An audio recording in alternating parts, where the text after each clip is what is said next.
Buenas tardes, tutor y compañeros. Mi nombre es Sergio Reyes. El siguiente es el desarrollo de la postarea transmisor DFM para el curso de sistemas de comunicaciones. Acá tenemos el transmisor DFM. Arriba a la izquierda tenemos el circuito que se montó en Proteus. Es el mismo circuito que nos dieron en la guía. A mano derecha tenemos ya el circuito armado. Están cada uno de los componentes montados en una baquelita.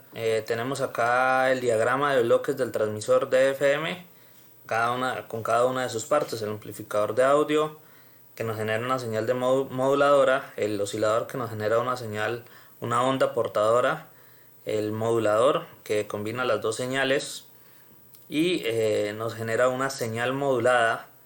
Luego pasa por una etapa de filtrado, un driver dependiendo del tipo de transmisor, y una etapa de potencia, el amplificador de potencia, para ya enviarlo a la antena. Acá podemos observar el diagrama de bloques del transmisor, el diagrama eléctrico que se realizó en Proteus y el circuito ya armado. Como podemos observar, está la etapa de amplificador de audio, que es la que se encarga de recibir la señal, ya sea un micrófono o una fuente de audio, y amplificar un poco su nivel de voltaje. Esta etapa está conformada por el transistor Q1, las resistencias de polarización R4, R3, R2, R1, este condensador que nos sirve para manejar la ganancia y darle más estabilidad al circuito, este condensador acá C2 a la entrada, que nos sirve para acoplar la señal, y aquí esta resistencia en el circuito original era utilizada para polarizar el micrófono que estaba instalado acá en la entrada. Esta señal está dentro de un recuadro verde y la podemos observar acá en el circuito ya armado, los componentes que hacen parte del amplificador de audio. El modulador está compuesto por la resistencia R7, R6, R8, C4, el transistor Q2, la resistencia R9 y los condensadores C6 y C7. Acá en el circuito ya armado podemos observar que está delimitado dentro de esta línea gris cada uno de los componentes. Y finalmente tenemos la etapa del oscilador, que es un circuito tanque compuesto por el condensador C5, que en el diagrama original es un condensador variable. Aquí observamos que es un condensador variable. En el montaje del circuito es de 10 picofaradios. La bobina L1, que es esta bobina que fue la que se construyó, y solamente lo componen estas dos partes. Este circuito oscilador funciona en conjunto con el transistor Q2, y estas dos etapas, o estos dos bloques, conforman un oscilador controlado por voltaje, que finalmente termina siendo el que se encarga de realizar la modulación de FM. Acá observamos el esquema del circuito oscilador, conformado por un condensador y una bobina conectados en paralelo, y su representación o su comportamiento respecto al tiempo. Tenemos el tiempo 1, el tiempo 0, que corresponde a el primer esquema que observamos acá, y cómo va cambiando su funcionamiento a través del tiempo y cómo se va graficando acá en esta imagen que tenemos a mano derecha. La frecuencia del circuito tanque está dada por la siguiente ecuación, en donde la frecuencia es igual a 1 sobre 2pi por la raíz cuadrada de la inductancia de la bobina por la capacitancia del condensador. El cálculo de la inductancia de la bobina que se fabricó viene dado por esta ecuación, aunque hay una ecuación más simplificada en donde no se tiene, o ya está incluida, es una aproximación en donde ya está incluida la permeabilidad magnética del aire, que vendría siendo acá micro cero. Ya en la fase de construcción, el circuito que nos entregaron en la guía, se realizó el montaje en Proteus, y ahí mismo se diseñó la tarjeta, el PCB. Aquí tenemos ya la tarjeta fabricada, y aquí a mano derecha tenemos la tarjeta con cada uno de los componentes instalados. Acá tenemos el circuito montado en multisim, la parte del oscilador controlado por voltaje, que lo componen estas resistencias, el condensador Q1 y el circuito tanque conformado por la bobina y el condensador conectados en paralelo. Vamos acá a darle iniciar o correr para poder observar el comportamiento del circuito. Acá nos fijamos que tenemos en el osciloscopio la onda portadora y tenemos un medidor de frecuencia o contador de frecuencia en donde aparece el valor de la frecuencia a la que está generando el circuito. Tenemos el condensador variable C2, el cual vamos a modificar su valor para observar cómo cambia la frecuencia. Acá nos fijamos cómo va aumentando la frecuencia a medida que disminuimos el valor de capacitancia del condensador.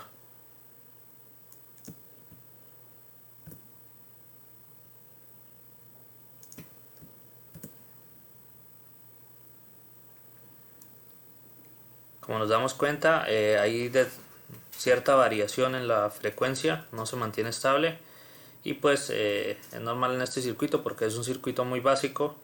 Aquí, si hacemos un solo disparo en el osciloscopio, podemos tomar las medidas utilizando los cursores. Esto nos puede ayudar de pronto a tener una mejor medición de la frecuencia.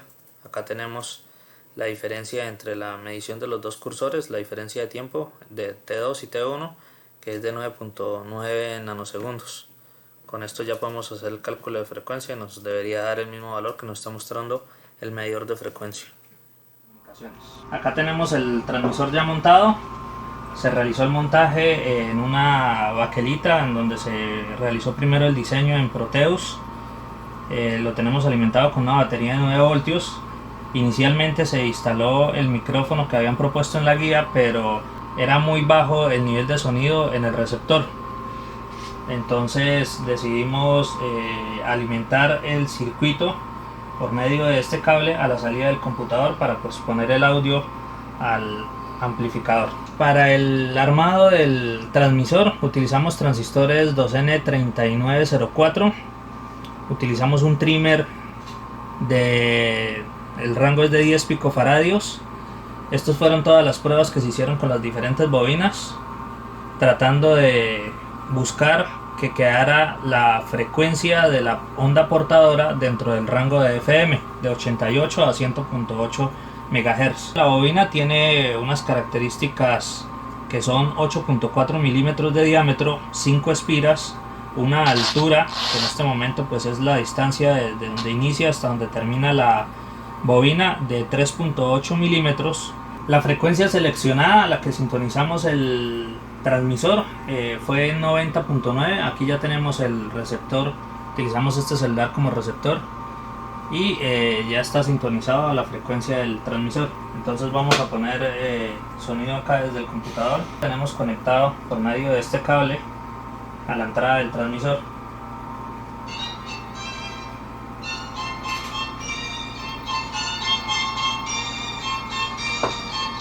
Aquí está sonando el...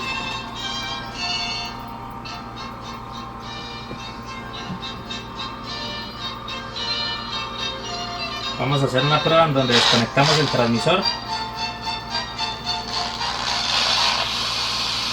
y podemos verificar que se ha ido la señal en el radio receptor, en el celular.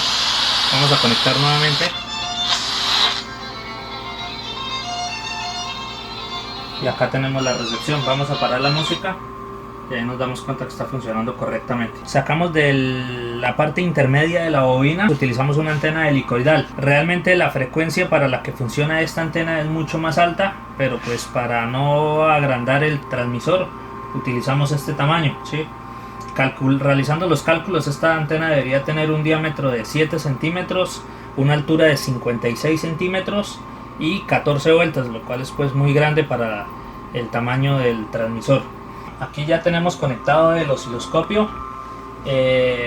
Aquí tenemos una representación en el dominio de la frecuencia, o sea, quiere decir que esto es ya nos está mostrando la gráfica luego de realizar la transformada de Fourier.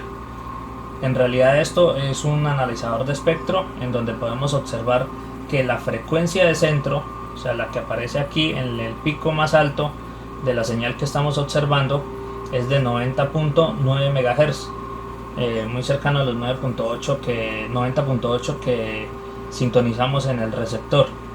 Acá tenemos que cada uno de los cuadros sobre la horizontal representa 100 kHz. Podemos mirar que el ancho de banda de la onda que estamos observando tiene casi 2 cuadros, lo cual es 200 kHz, que es lo que se utiliza para las emisoras de FM. Vamos a cambiar este ancho de banda. Vamos a hacer una prueba. Aquí tengo la mano cerca del transmisor. Cuando yo retiro la mano, observamos que la frecuencia se alcanza a correr un poco. Entonces la estabilidad del transmisor no es la mejor porque es un transmisor muy básico. Nos fijamos de que hay un corrimiento en la frecuencia y también lo escuchamos porque en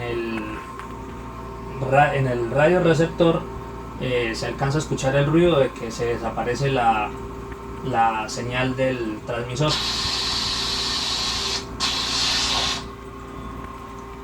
Vamos a cambiar la frecuencia de la horizontal. Entonces vamos a poner una frecuencia de 5 MHz y vamos a cambiar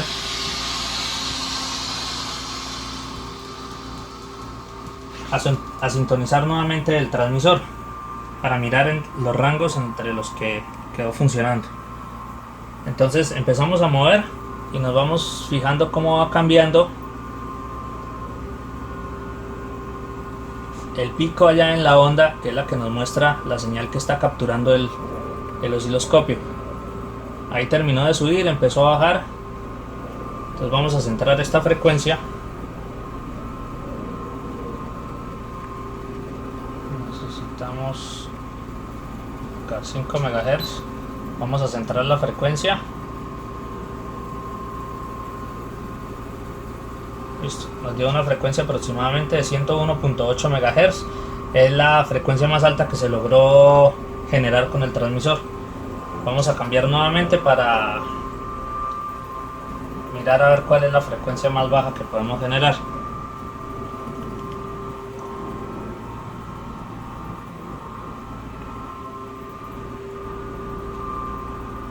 Aquí va bajando el valor de la frecuencia. Va bajando, ahí empezó a subir. Este sería el mínimo valor al que podemos sintonizar la onda portadora. Vamos a revisar. Tenemos 74.7 MHz. Vamos a aumentar, a disminuir la frecuencia de cada cuadro sobre la horizontal. Tenemos 100 kHz. Vamos a centrarla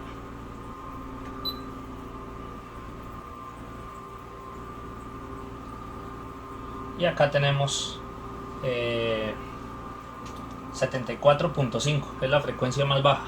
Vamos a hacer un ejercicio acá desconectando el transmisor. El solo hecho de acercar un poco la mano al transmisor produce que se corra la frecuencia de la portadora. Vamos a desconectar el transmisor y podemos observar cómo en el osciloscopio desaparece la señal. Ahí está desconectado, ha desaparecido la señal. Volvemos otra vez a conectar y aparece nuevamente la señal de nuestro transmisor.